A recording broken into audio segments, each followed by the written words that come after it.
শোকের আবহে নষ্ট হয়ে গিয়েছে মানসিক স্থিতিশীলতা। ঠিক থাকছে না কথার।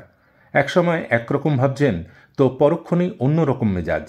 এমন মানসিক অস্থিরতা বিপর্যয়ের কারণে আরজি করের মৃত তরুণী চিকিৎসকের মা বাবাকে সমস্ত আন্দোলন থেকে সরে আসার পরামর্শ দিলেন সিপিএম মনোভাবাপন্ন চিকিৎসক নারায়ণ বন্দ্যোপাধ্যায়। আরজি করের পরবর্তী সময়ে একাধিক আন্দোলনে দেখা গিয়েছে নারায়ণবাবুকে। সেই সুবাদে অভয়ার মা বাবাকে অত্যন্ত কাছ থেকে দেখেছেন তিনি। ইদানিং তাদের একাধিক বক্তব্য দেখে শুনে নিশ্চিত নারায়ণবাবুর স্পষ্ট অভিমত, পোস্ট ট্রমাটিক স্ট্রেস ডিসঅর্ডারে ভুগছেন ওরা। উল্লেখ্য, সম্প্রতি বিজেপির ডাকা নবান্ন অভিযানে যোগ দিয়েছিলেন অভয়ার বাবা মা। পুলিশ তাদের গায়ে হাত দিয়েছে বলে অভিযান শেষে বিস্ফোরক অভিযোগ করেন তারা।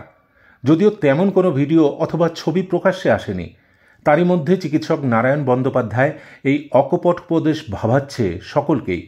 তবে কি মিথ্যা বলছে অভয়ার মা বাবা? সেটাও এই মনের অসুখের জেরে?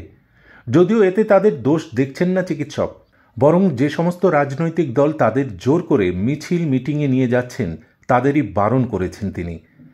ডাক্তার নারায়ণ বন্দ্যোপাধ্যায়ের কথায়, এইরকম মনের অবস্থায় কোনো দলে অভয়ার মা বাবাকে টেনে নিয়ে যাওয়া অমানবিক।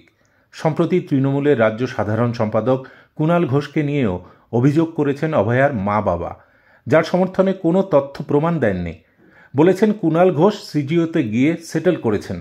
অলীক অভিযোগ শুনে বিস্মিত কুণাল সোমবার আইনজীবীর নোটিশ পাঠিয়েছেন অভয়ার মা বাবাকে। বলেছেন, পূর্ণ সম্মান সহমর্মিতা জানিয়ে আইনজীবীর নোটিশ পাঠিয়েছি। শুনেছি সিপিএমের বিশিষ্ট সমর্থক চিকিৎসক নারায়ণ বন্দ্যোপাধ্যায় বলেছেন, অভয়ার মা বাবার যথাযথ চিকিৎসা দরকার।